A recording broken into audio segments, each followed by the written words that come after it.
Welcome to Defying the Odds podcast, the podcast where grit, resilience, and drive take center stage. I am Leonovsky, political refugee from the Soviet Union, and now professor of entrepreneurship. I'm Victor Salcida, a formerly incarcerated individual turned software engineer and social entrepreneur on a mission to empower justice-impacted individuals through technology, education, and systemic change. In 2018, I was fortunate to have Victor as one of my students while he was incarcerated. Fast forward, we're both free to find opportunities, challenge stereotypes as business partners, community leaders, and co-anchors of this life-changing podcast, where we dive deep into powerful conversations with guests who have shattered their own barriers and defied their own odds. On each episode, we're here to bring you not just stories, but strategies, real tools to help you take on challenges in life, business, and beyond. So tune in, be inspired, and get ready to defy your own odds. This is Defying the Odds podcast, where no challenge is too great to conquer. Let's go.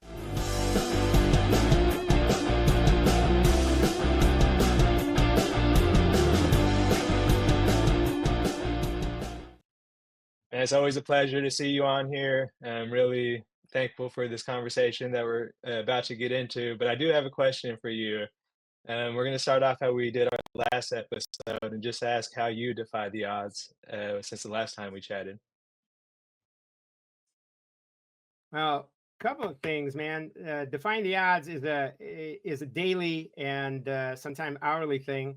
One of the ways I had surgery and survived that, but I think the major thing I would think is the work that I'm doing inside the prisons. I had to defy the odds of not being able to get in to the last Defy Ventures program. We'll talk more about that program a little bit later today, and trying to deal with the bureaucracy that often happens when you have these kinds of programs.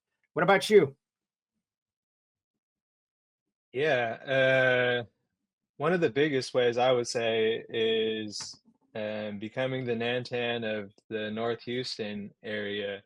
For those that aren't familiar with the workout organization that we frequently talk about, F3 stands for Fitness, Fellowship, and Faith. It's a men's fitness group, but also just a really great organization. And I'm happy to lead the efforts in the North Houston region. Nantan is like I think the Apache term for leader. The idea was that you couldn't capture the leader because other leader would step up to lead if you were able to step up and capture them. So yeah, it's a really deep philosophy, but we embrace it here in F3, and I'm going to be leading the efforts. But did just move down to Texas, about a year and a half ago now, and just kind of got involved with the workout group, and here I am now going to be leading a group of over 300 individuals. So yeah, defying the odds for sure. All right. Well, let us introduce you to our guest. Every episode, we bring someone on the show to who has defied the odds in some way, from business or personal or physical, and trying to learn from those individuals and trying to create tools that we can use, others transform their life. So there we go. Hey, I want to introduce you guys to Leo? Kyle Hey, Weller. Hey, Kyle. From what's up? Kyle is the head of product for OneHouse.ai, and he'll tell you more about what that is. But I've met him in prison, or more specifically, his dad took him to prison. The program that we talk about with Victor, Defy Ventures, his father-in-law, my bad, his father-in-law. That's even bad. You're in trouble when your father-in-law tells you, "I'm going to take you to prison." Exactly. So we'll talk more about that too. But anyways, welcome, man. How are you? How have you been, first of all? Yeah, doing great. It's good to see both of you, Leo and Victor. I know it's been a long time since we spoke last, so I've been doing good, hanging in there, trying to defy the odds in different ways. And I feel like a ant among giants with both of you. I know both of you have defied the odds in so many ways, and connecting with and some of our origin story, which I'm sure we'll get into, is kind of inspired me to take different paths in my life too. So I'm really excited to get into the conversation with both of you. So. All right, let's get into it. Let's get into it. So, first question: how do you defying the odds? When I say defying the odds, what does that mean? Yep. Define the odds. When I think about that question, I think about a circumstance where, by odds, we're thinking about trials that are before someone, or uh, barriers, or things that seem to be blocking, or things that are not able to overcome for an individual in a certain circumstance. And when all of these barriers or problems, or pitfalls, whatever they might be, or chains just holding someone back, when someone can really launch in and say, no, despite these barriers, despite these things that are in front of me, uh, I'm going to go all in, and I'm going to crank and work and chip at it. And if they can push through on those barriers, even if they're in the process of working through, and pushing through those barriers, that is what I would define as defying the odds. Awesome. I love that, Kyle. Do you have anything that stands out to you there, Leo? Yeah, it does. I love the concept of saying no. The act of saying no to an odd, to an obstacle. Just Mm, stop and think about mm, the mental. It's a mental process, right? It's a mental process first. It is a decision first yeah. and foremost, and then you said push through. Honestly, you already. I'm getting goosebumps in the back of my neck. Right? Just stop and think about it. Right? Defying the odds is saying no to something that seems to be in your way and cannot Mhm. be overcome, or you don't know how, and then to push through it. And it doesn't actually mean winning. Yes. Defying the odds does Yes. not That's necessarily. where I caught It's myself in the middle. You're still at it. You can still be in the thick of it. But you're defying Yeah, the odds just by saying no to that obstacle. No obstacle, you're not going to hold me back. I'm going in. Show up. And that's defying the odds. I love that. woo. All All right. right. Well, yeah, That is yeah, cool. Kyle. More specifically, we'll get on to the next question I have for you. Is just how have you defied the odds personally? Cool. Thanks, Victor. I appreciate that. And it's after defining it big like this, it's hard to say like, hey, have I been through this and like really pushed through this? Maybe I'll share in a small way, right? And something where I was inspired in times where I met both of you, and times that I met both of you in prison and through that program that you introduced as well, Leo, where I my most of my career history was spent at Microsoft, and I was there for about 9 years.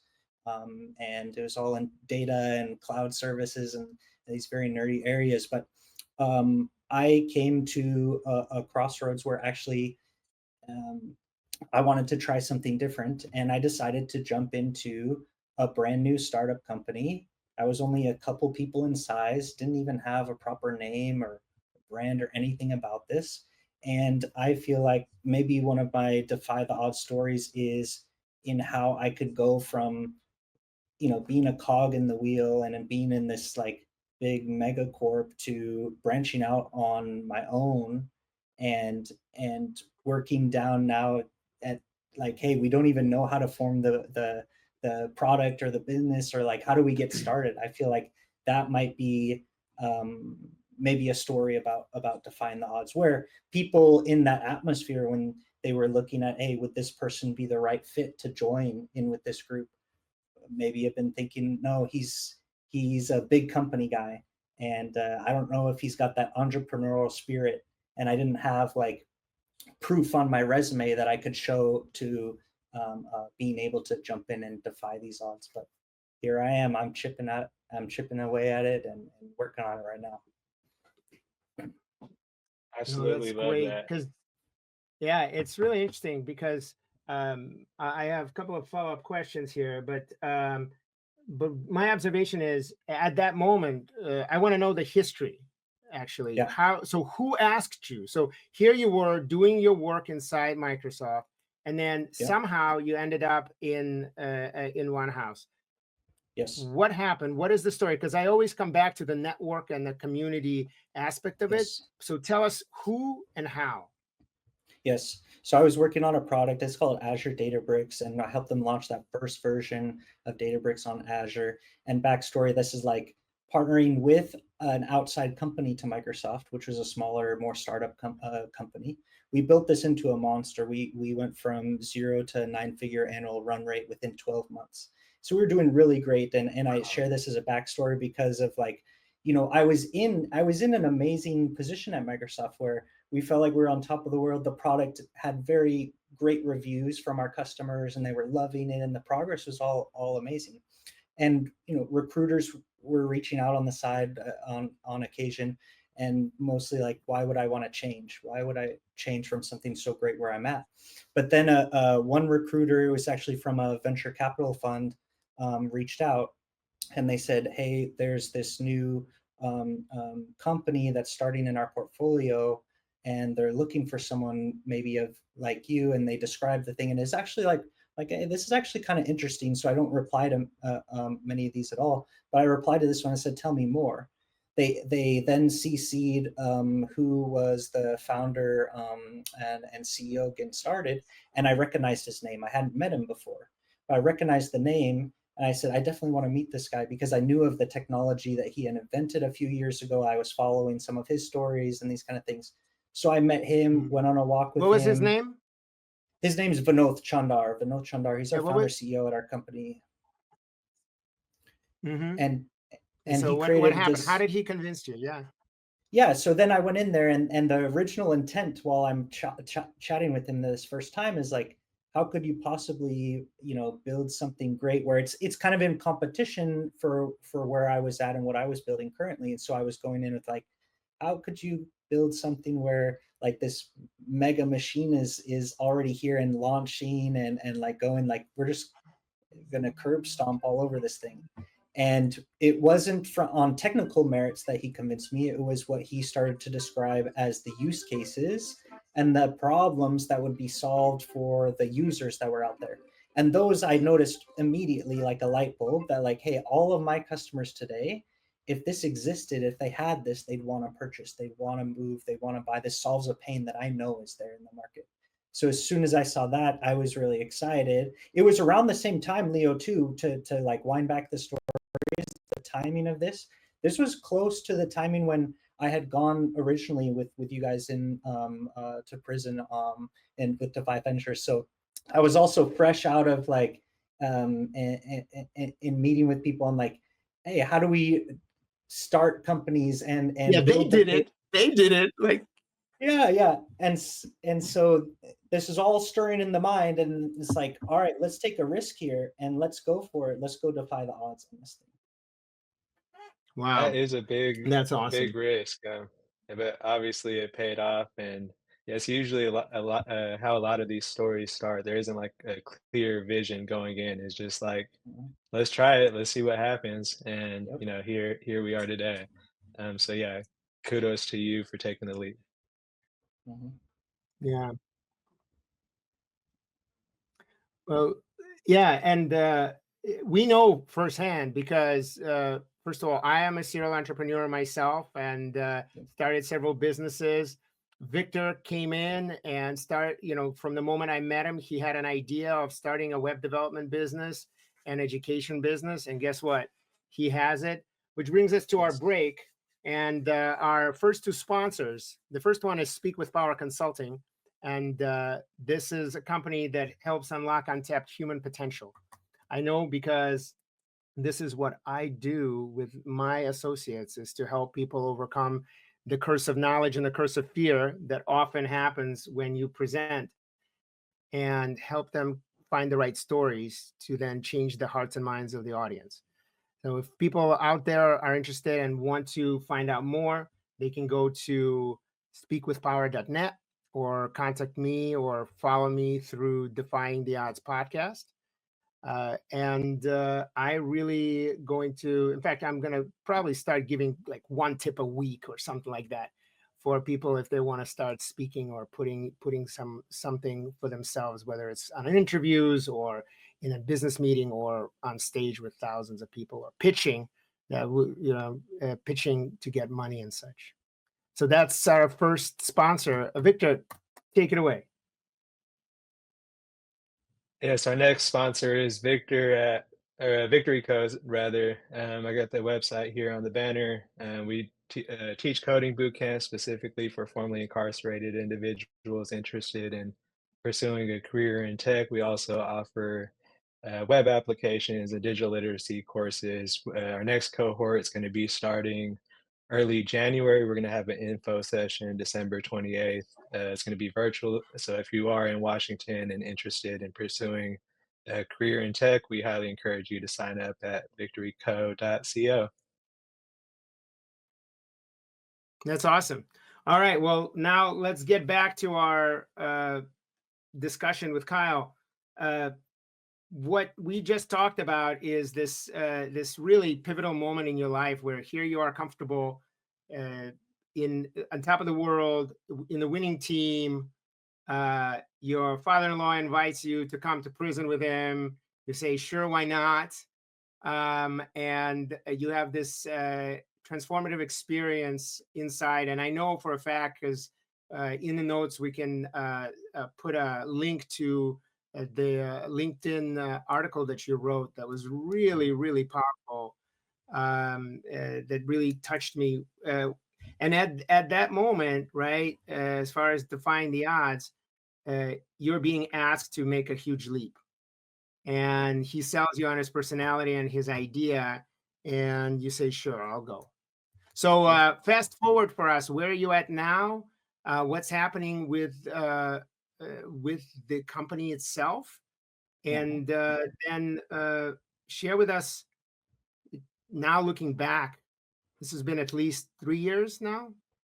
Yeah, about 3. Yeah. About 3 years.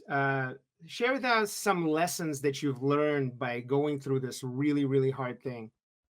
Yeah, great. I'd be happy to share. So we started from a couple people huddled around a single desk, and at that time it was during COVID as well, and so we would go. Our investors let us use one of their conference rooms, and so we go huddle in there with our laptops and just be grinding on it. Now we've raised up to our Series B in funding. We've raised a total of about 67 million in venture capital. We've hired a team up to about 50 employees now, mostly engineers, distributed the US and India mostly, a few other spots throughout. And the team now, we've built a foundation of our a product that's in a great position where customers use it, they love it, they're trying it out. And now we're reaching for some goals to go and scale and accelerate. And so we've been establishing our go-to-market team, including marketing team, sales team, these kind of components so that we can get word out on the streets of what our product is. We can build a repeatable sales process. And that's kind of what our next milestones and goals are focused on. So the second part of your question of things that I've learned along the way, I think one of the large learnings comes from what I positioned earlier about defying the odds, right? And in change of mindsets and change of how you approach building things, both from building, products like the type of products that we build at our company, but also how you build teams and as individuals and how you progress and grow, right? And so had to adapt a lot of, like, look, we're on our own. There's no research put before us, right? In my previous roles at Microsoft, that the whole machine, that is any question that I have, or I need an expert on finance, I need an expert on this or that, it's all right in front of you, and you just make a call and it's there. And the research is like brought and put on a pedestal in front of you. No, I've got to go do all of the research and make decisions sometimes without data, which was a very odd feeling as well, right? And in the previous circumstance, you got all the data at your fingertips, and now it's like, I don't know Right. what my customers might need or want. And so you got to test and build and be more incremental and get things small, um, and hustle and move fast. So a lot of change of mindset, change of pace and action, and being more incremental in how you deliver things. And yeah, hopefully that helps see where I've been. No, it's perfect. Victor, what do you think?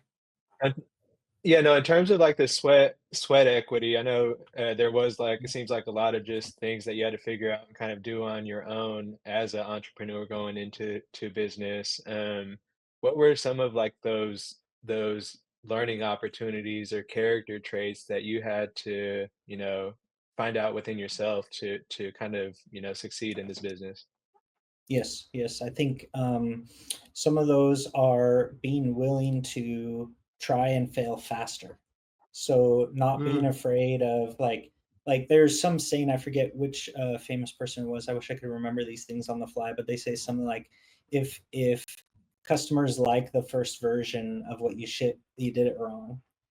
And so Mm, like that very first version, that very first like testing experience, right? They've got to like it. They've got to like it eventually, right? But that very first thing that they taste or try or that you're getting their feedback on, it's got to be scrappy, and it's got to when you're in these conditions where you have very few resources and your engineering team is very small and your funding, even though it sounds like big numbers what I say, right, it's still compared to what big companies are like, you got small resources. So you got to be so smart to do the smallest amount of effort to get the maximum amount of value. And sometimes that value is customer feedback and the knowledge of maybe that you're on the wrong path. And so that mindset, I think, was one of uh, the like strongest ones to change right away. yeah, so you don't have to that have it is fleshed so out. powerful. Well, it's not just Yeah, fleshed out, man. Like the key, right? It's not just fleshed out. It's the I. By the way, it's Reid Hoffman who said it. Yeah, I that's pulled the it one. up. Yes, yes. You know the Yeah, quote. yeah. He Okay. said the quote is, "If you're not embarrassed by your first version of the Yes. product, you're launching too late." Yes. That's the Thank you, key. Leo. You're You got it. launching too Thank you. late, right? If you're You're not launching too late. embarrassed by the first version of your Thank product, you. you're launching too late. And it is a lesson that's worth repeating. Victor, mark that. So, because that is something that we gotta really iterate again and again, because the knee jerk reaction is to do the opposite. You don't want to get embarrassed. I don't want to get embarrassed. I don't want to try something out, and I want to just finish. I want to have a finished product. So I go in and I try to do all the things by myself. And then at the end of the day, you're going the wrong way. I remember with my experience, I can resonate so readily with it, because my first big entrepreneurial venture was Fitness Arch. We built Yeah. fitness equipment for people with physical limitations. And so I had a patented product that I've designed, and it was, I knew it was going to work, right? So a wheelchair person can just wheel themselves in and literally stand up, even if they're paralyzed, Mm, with, and then have all these bands and things. It's super easy. It's like Bowflex for It's cool. seniors, It's right? cool. And I designed this machine. I spent ungodly amount of money to build and bring a prototype to market, and then I brought it to market, and the wheelchairs didn't fit. Oh, like in a The door or traditional something? standard wheelchair just fine. No, no, no. I mean, you know wheelchairs, right? Uh-huh. They're a certain weight, they're a certain width, right? Mhm. Right. But in rehab, that's not the wheelchair that's used. They're using a big wheelchair, Oh, and that wheelchair doesn't fit into the machine, oh shoot. right? Like, oh my God, right? Costly And then I mistake. had to go back to the scratch book, because, oh my God, right? It's such a mistake, because it's not like, oh, you just widen it. No, like everything is now out of proportion.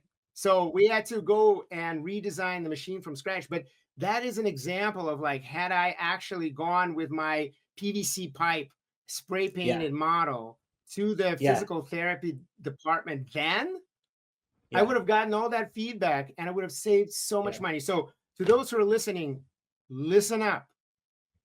If you have something that sort of works, bring it to market. See, even if it's just an idea, bring it to market, see what people think. You will most likely find out that also the audience that you think, your customer, is not really your customer. You might find out the product is not really the product. And so, but the only way you're going to learn how to do it is to try it out. So that is a huge, huge lesson. That is so cool, man. So what are your two biggest professional or business or personal defying the odds obstacle now?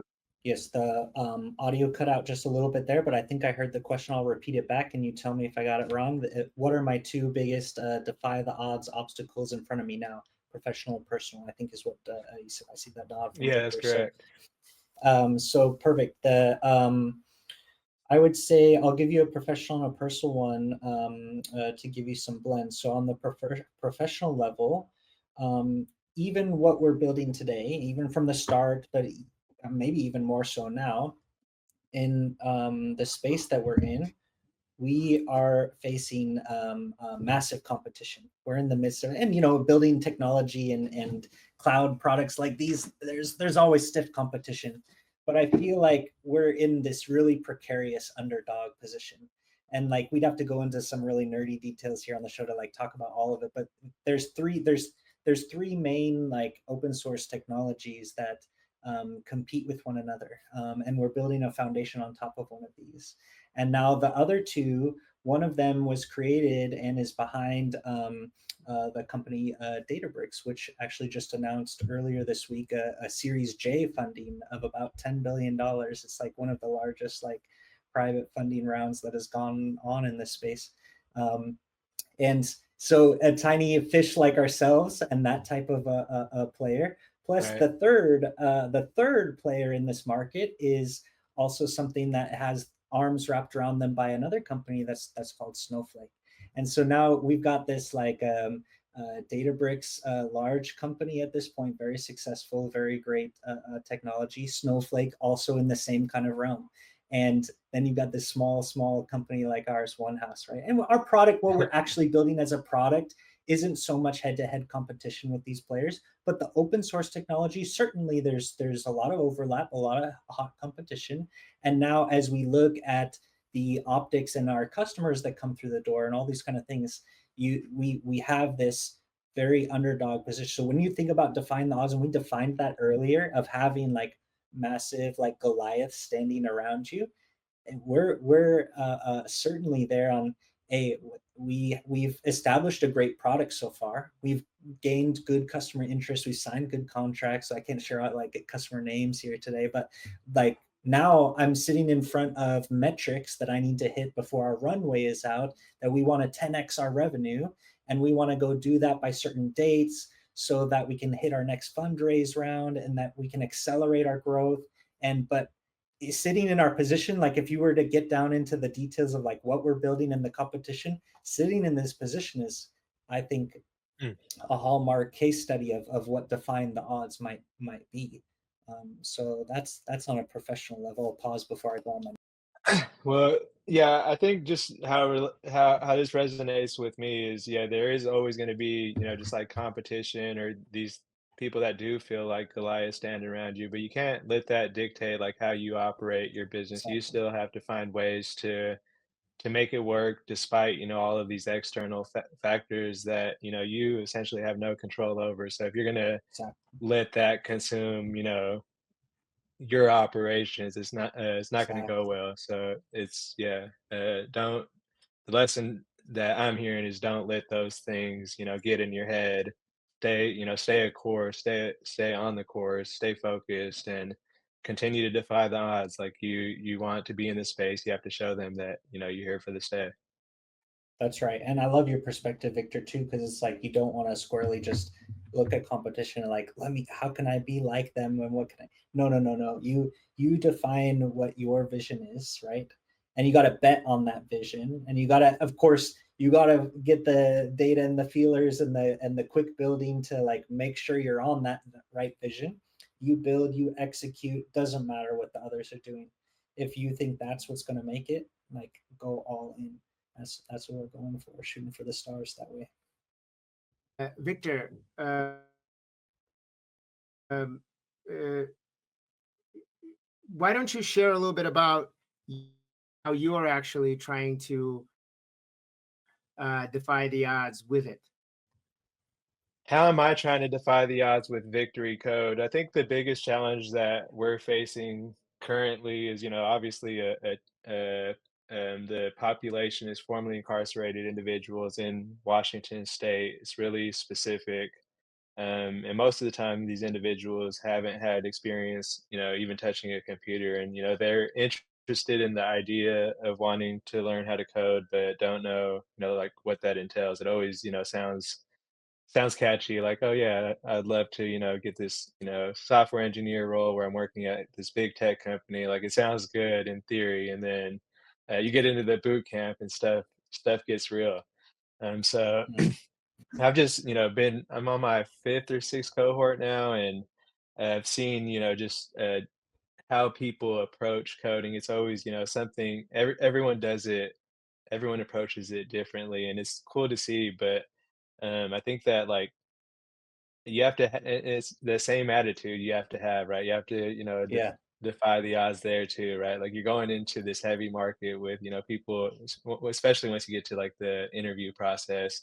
yeah, You're really going up against Goliath, and you're just like barely trying to enter into the tech industry. But even to get to that point, like even to be interview ready, like it's a long yeah, journey till that point. And I could speak from personal experience of just learning how to code in prison and going through all that experience, not having internet, and like trying to be super, gritty yeah, and scrappy, while I was in those circumstances. But out here, you still have to have that same grit and determination. There are going to be times where you want to quit, you want to give up.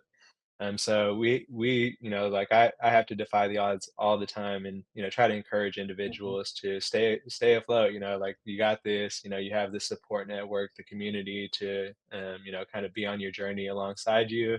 And we just ultimately like want to see as everybody that goes through the boot camp succeed.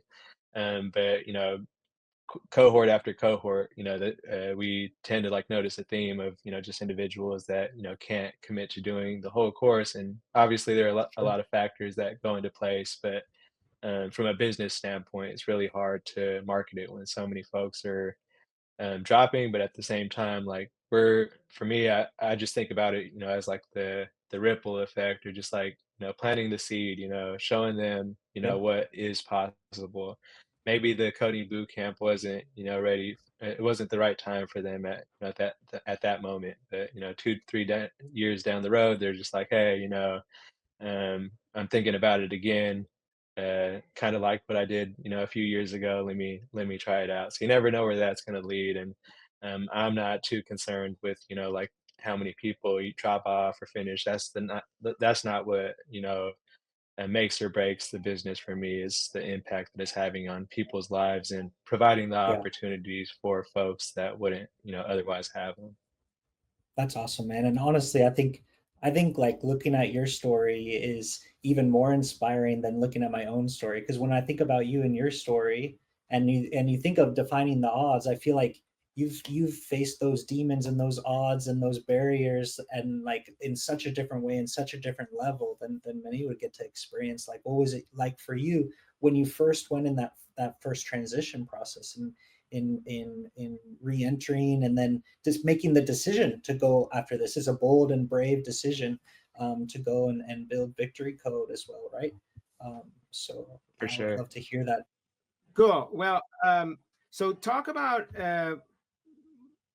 you talked about a professional challenge of kind of like the David Mhm. and Goliath here, but um, talk about personal. What personally? Sure. What things in your future that you're experiencing that you're kind of facing an obstacle and need to defy the odds?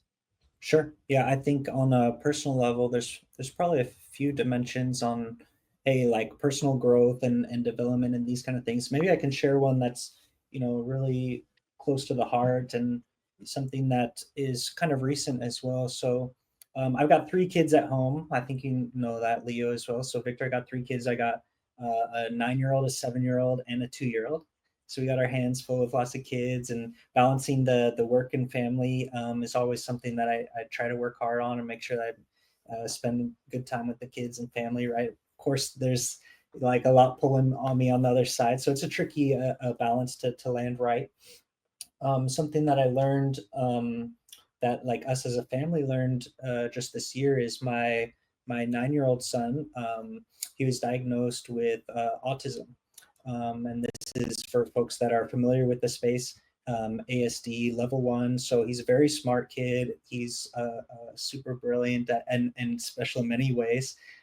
He struggles with some like social emotional development and in making friends and keeping friends and feeling or experiencing big feelings, and how he regulates with those feelings and things like that. And so, as a kid growing up, and as a parent and an adult, I feel like myself personally, I've been incredibly ignorant to this topic in general about neurodiversity and about different ways that the brain functions and these kind of things. I've had no knowledge myself, right? And so growing up, my son's, this is a chemical thing right inside the brain, and he's had this for many years.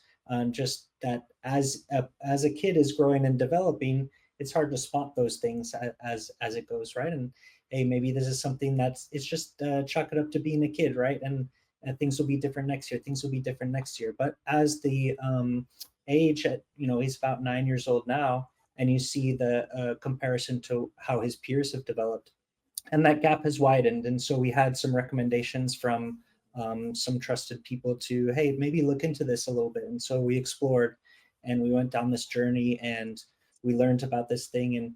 And it's something that's different, but honestly, when I look at it, actually I feel incredibly empowered with the knowledge, and to learn and to like actually dive in.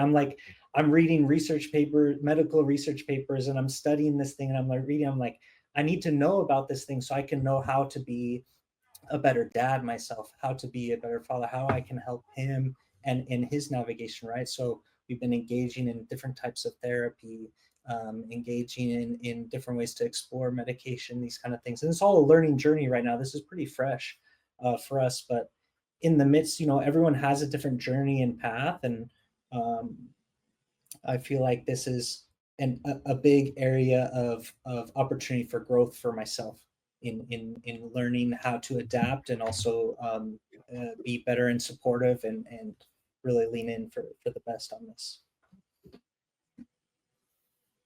Yeah, I feel you, man. I have a son, my 12-year-old, with autism and ADHD early on. My wife spotted it at age 5, and she's been a huge advocate and a researcher. And the squeaky wheel gets one of those lessons of defying the odds is you gotta fight for what you want. And my son still struggles at things, but he is a very precocious 12-year-old, and 3D printing Nerf guns. Knows about feet per second of which Nerf bullet does what. And wants me to buy him a Miata, 1990 Miata, Oh, Mazda Miata, so then he can rebuild it completely from scratch. And oh, he's cool. like, listen, Dad. Like, I'm like, you can't drive it yet. And he's like, it doesn't. That's the whole point. Like, He just wants get to it to build me it for now. now. I'll learn everything I need to know. I'll build it. That's So cool. by 16, I'll have my It car. is. So so I really understand you. And a lot of times, a lot of parents give up because the system is so slow. and Mm. so difficult to maneuver. And they're like, fine, I'll just do it myself. But there are resources out there. And if one fights, one gets it, right? But Mm. um, uh, I am very interested in, I'll ask you this question a little bit later about the role of mentors, but you need to find champions and mentors, right? And then Mhm. once you do what they do, right? You don't need to Mm. know, the way. Just follow Mm. someone who's known the way, right? Yeah. And I totally, I'll be your resource if you need it. Yeah. It's, autism is a gift. It's not a Yeah. disorder. It's just, Yeah. it's inconvenient in certain situations, but it is Sure. incredibly Absolutely. valuable and powerful Yes. in others. So, but yeah, let's take a break This is and something I've learned too. Maybe I'll just throw in one more thing, Leo, is yeah, go that ahead, like yeah. something that I've learned here is that as I open my mouth, because it's very recent that we've learned about this diagnosis and me being on a learning journey, but I've learned now that as I open my mouth, there are so many more people that have experienced things like this. Like even you yourself, Leo, right? Like we hadn't connected on this value before, right? But now, like I feel like I've met so many friends now, or other people that knew about these things. Like I just didn't know that this was around yet. I never even read about neurodiversity or these different areas of the spectrum before. But now I'm getting exposed, and the power is just in opening the mouth and sharing it with others too. Ooh, take that, Victor. The Like that. power is in opening the mouth and sharing, Mm-hmm. right? It goes in together. Ooh, that's how I know lessons is when the hairs on my back, on the Goosebumps. back of my neck stand That's up. your I'm like, spidey okay, sense. this is my spidey sense. Yeah, so this is a spidey sense moment, and I think it's really critical to open your mouth and say it. Mm-hmm. There are people who are listening to this who are suffering with depression Yeah. and are silent and are not saying it and not Yeah. seeking help. Or there are people who have a child with autism, of ADHD, or are dealing with a condition that is debilitating or maybe even deadly. And by speaking, you actually create connections that Yes. create not only healing, but helps you defy the odds and helps Yes. others defy the odds. That's So power, man. Amen. it is a really big, powerful thing. And speaking of defying the odds, so I want to take a break to talk about the program we've all been referring to, Defy Ventures. Defy Ventures, I've started. The way I found Defy Ventures is I was already inside prison. It was 2017. I've never been incarcerated myself, but I've been volunteering for a few years, and I started a startup class, right? Because I was teaching at University of Washington at that time, and I started the class, and I knew that there was a gold standard. I knew there's got to be something there, so I don't have to come up with my own stuff, especially for this population. And sure enough, I started asking around, and I turn on the podcast just like this, right? The what is it called? The it's like Art the of art of manliness. manliness, the art of manliness podcast. I turn on the art of manliness podcast. We'll have to send this part to them as a little pitch of them. And on it is Catherine Hoke, the founder of Defy, talking about the program. And I'm standing in the kitchen. I'm like, no way, just no way. And I booked my flight. I called them. They had an event happening in the next few weeks. I booked my flight. I left for San Diego, and I went into this prison. And I thought I knew prison programs, right? At least more so than the rest of people who are coming in as volunteers who've never been inside. And I was floored. It was a completely different experience. And I left the event thinking I'm going to bring this to Washington, right? I was driving with now CEO Andrew Glazier. He gave me a ride home to the hotel, and I said, I want to bring it to Washington. And 6 months later, he calls me up and says, you still want to bring it to Washington? I'm like, heck yeah.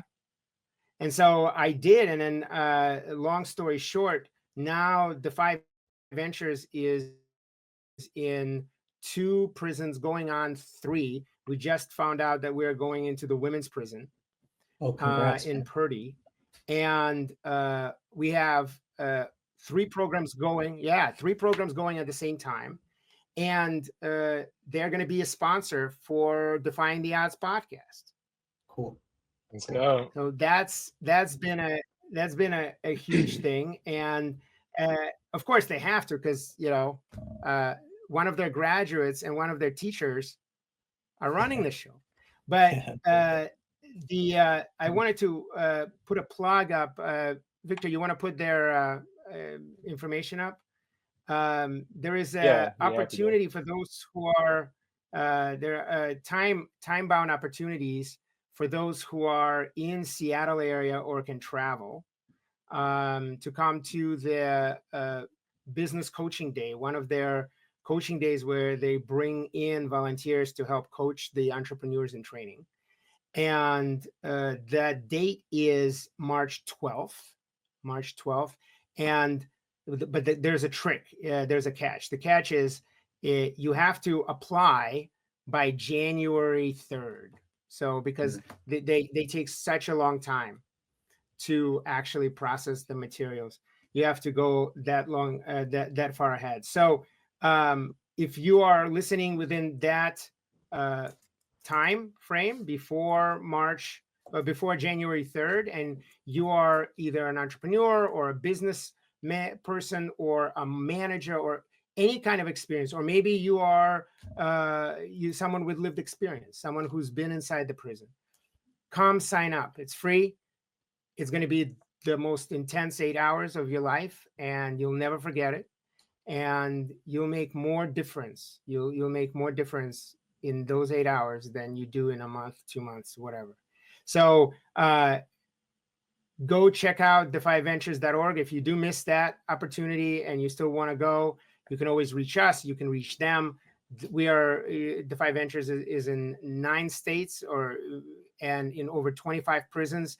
So if you are in Illinois, in California, in New Jersey, in Connecticut, in Pennsylvania, in Wisconsin, and probably a few others, you can Utah. Yeah, Utah is now. Did you know that Utah Yes. opened one up and is very successful. So if you're in those states, there is an opportunity for you to go and change some lives and change yours. So I just want to give a big shout out to Defy Ventures. They've transformed my life and definitely transformed Victor's. Victor, you got something to say? I do. I have a lot of great things to say about Defy Ventures. Is one of the best programs that I took while incarcerated. I took many programs. I took over like 20, 30 different programs while I was in there. I was trying to take as many programs as I could, but it came at a really good time. I seen a poster on the wall. It's just, yeah, it's crazy. I'm really thankful that Leo brought the program up to Washington, but I was at the Monroe Correctional Complex in Washington and seen a little flyer on the wall that said "Transform Your Hustle," and I was all about that at the time. I was like, I wanted to go legit. I was tired of being sick and tired of spending my life in prison. I knew something had to change.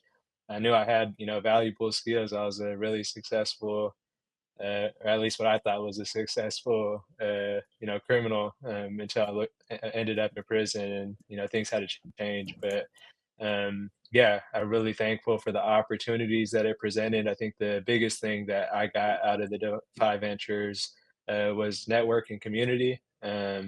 Being able to have conversations, with you all here today is just a testament of the program. So yeah, just really thankful and believe the Defy mission.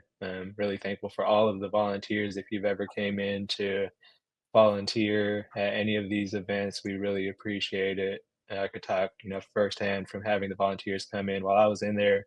It meant a lot to me, and I know means a lot to everybody else. Just to have that person coming in or community coming in to support. Yeah, for sure. So That's good, and I hope that people can come and join. I have another question for you on a Mhm. lighter side. AI is everywhere. AI is part of our life in the way that I could never imagine. I am using it like this much, and you know, I signed up for the Chat GPT and I ask it Yeah. questions and whatnot. And my 12-year-old, who is not so small, he is 5'8", 140 pounds hockey player who's Nice. wearing my shoes, literally. Uh, he took he I just recently written about it on LinkedIn. He took charge with me, and he wanted to hear your opinion about authenticity and AI, because I told him I'm going to be meeting with someone who is works with AI, and so his question was, is it still you? Is it still your authentic writing if you're doing something you love and you care about? Sure. When if you use AI, is that Great. ethical? Is that authentic? If you use it for anything, in his words, except for like grammar, spelling, punctuation, right? Okay. But even if one word is changed by AI, the word that you did not think that the machine thought, um, uh, is it still authentic? And I'll let you answer the question, but I want to fill in the gap here. We're driving from the hockey practice in the rain, and uh, he tells me that stuff because I told him that I was writing a post and I had GPT Mhm. help me write it. Mhm. And he just went into this deep philosophical discussion. And I Nice. said, why don't you ask AI? And Okay. so, right, so it has that speaking function. So I turn that on, right? My phone is on the stand and I'm driving. And he asks the AI that question. And AI answers him, right? And he answers him that, you know, sometimes it's collaboration and it's you Sure. know, where the intent is and whatever. And then AI asks him a follow-up question. Hmm. And then he answers that question. And Hmm. then AI answers and asks the additional question. And so they go on, It's and it's going. 30 minutes of high quality That's philosophical awesome. discussion. And I'm quiet, right? And for those of you who know me, and all of you know me, me quiet is just not option. It That's doesn't happen. it. And the quality of the conversation that he got, and he AI forced him to refine his points. He Mhm. still kept his points. Mhm. And I also was really grateful for that because it opened up how I actually now use ChatGPT. So but he did ask me to. I want you to respond to that story, and then he specifically charged me. Kai asked me to ask you, what do you think about the role of AI and in authenticity and creativity? Awesome. Awesome. Yeah, I love that question. And I think that story is super interesting. I've also found with my 9-year-old boy, Josh, as well, he will have long conversations with the AI and go back and forth. When you find a high quality one that can hold a conversation like this, they can go deep into, and he had one that was like creative storytelling, and they were telling stories and making stories together. And it was like I was listening to the story, I'm like, we could turn that into a book. And so where I want to launch that into is, and pull it back to the root of the question, I think that there definitely is authenticity in leveraging AI and what AI produces with you. I'll caveat it with, like, if you ask AI to produce something and create something and you copy paste it over, there's not too much authenticity in there. There's very small degree of creativity that, yes, it comes down to how you asked and what people are starting to call prompt engineering, and how you ask and the variables you give it and all that. And there is creativity in prompt engineering and how you ask AI, and you can coach it into, or into different areas that other people would not be coaching it into. But if you're going to straight copy paste something over, then defining what authenticity is, there's maybe not like authenticity from that carryover. But when you use AI to inspire and leverage and take these materials, and I'll find myself doing this often if I have some type of writing exercise or something that I'm doing, that I can ask it to give me a base, and it just creates a base, and then I'm cherry picking all over the place on the thing, and I'm grabbing, hey, this little catchphrase here, this word here, this word, and it gives me ideas that I can stitch together something on my own.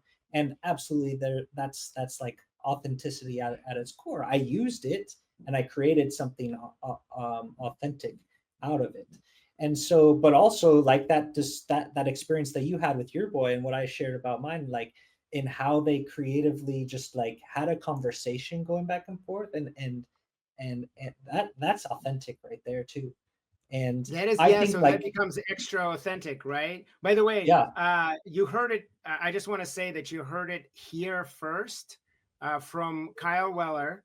The new profession that my son most likely is going to have, or his, is going to be prompt engineer. prompt engineering, Prompt that's what they call engineer it will sometimes. be a profession. It's a thing. It's a thing. Yeah, and asking the right questions has never been more important, because the answers are so easy. The answers are everywhere, but the right questions are very hard to find. Yes. And so, yeah, By the time I, he's 6 years old, he'll have 6 years of experience, or 6 more years. He'll have 6 years of I honestly experience. don't know what's going to happen, right? In terms of defying the odds. But I got to say that I'm going to ask you this one last question briefly.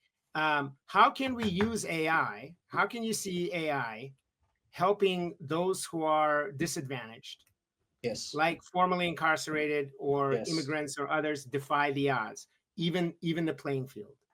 Yes. Yes. I love that question because it comes back to like at our roots, where I think we have shared like inspiring stories, and we've seen behind the envelope, and especially Victor, you have lived experiences around these areas, right?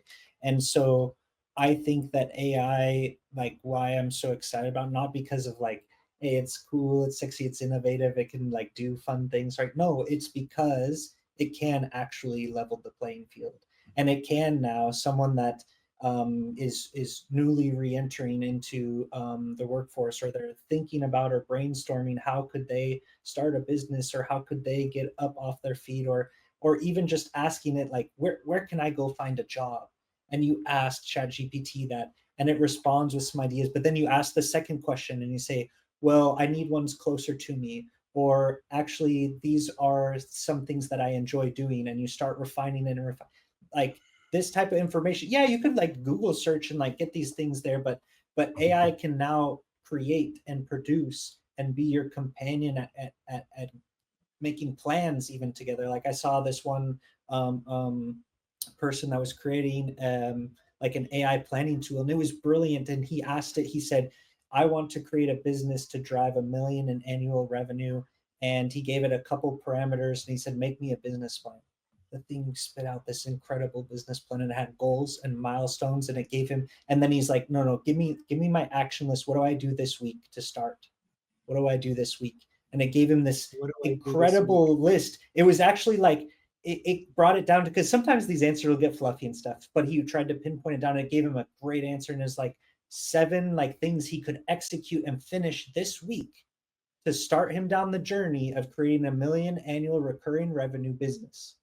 And so it's like, if you're coming from a disadvantaged community or position or background or these kind of things, where you didn't have mentors that were teaching you this stuff, you didn't have like the teachers that were helping you behind the scenes because they liked you in the class, or you didn't have inspiring mentors along the way, ask AI, because AI doesn't care what your background was. AI doesn't have any like what we put on as like judgments, or it doesn't judge you. It doesn't like think about you and your character, your background, or like, should I help this guy, not help this guy? No, it gives you the answer. So go ask it and leverage it, and it can level the playing field for you. That's so cool.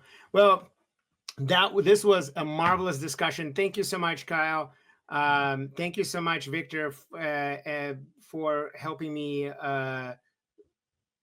get all this good nuggets out. Right? We really did some cool ideas, and I just want to summarize that, like, define the odds, saying no, pushing through, right? that's even not, it's not about winning. It's not about actually getting somewhere. It's a process.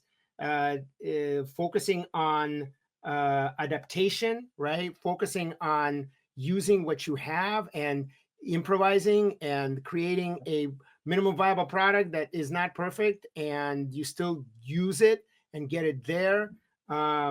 Focusing on asking for help, or opening your mouth and talking about the things you're going through, and then finding camaraderie with others, right? Yes. And then ultimately, the power of AI, how it can actually help us defy the odds in so many ways. So thank you so much, Kyle. We love that you join us. Victor, you want to sign us off, and what you have some thoughts, parting thoughts before we go? No, I just appreciate Kyle for joining us. As I mentioned, just appreciated him going into the facility, and just it's crazy how we're here today, being able to sit here and have this conversation. I do want to kind of emphasize to the listeners, one of the points that Kyle mentioned is just you don't, necessarily have to, have things figured out, or you don't have to, go have these Goliaths around you that you're facing, and hide in a shell. You can, persevere. You can defy the odds. You just got to step up and continue to keep showing up is the one of the bigger things. So, yeah, we really appreciate you joining us today, Kyle, and wishing you happy holidays. And yeah, a great 2025. We're looking forward to this new year.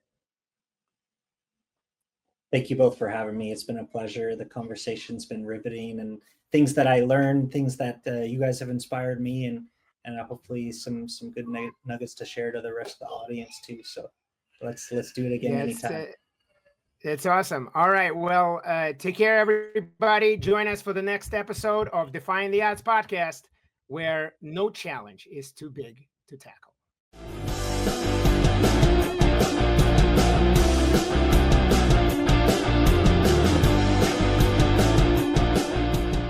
Thanks for joining us on this episode of Defying the Odds. We hope you found inspiration, insight, and maybe a new way of looking at the challenges in your own life.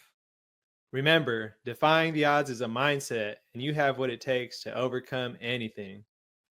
If you enjoyed this episode, please like, share, and subscribe. Until next time, keep pushing forward, stay resilient, and never stop defying the odds.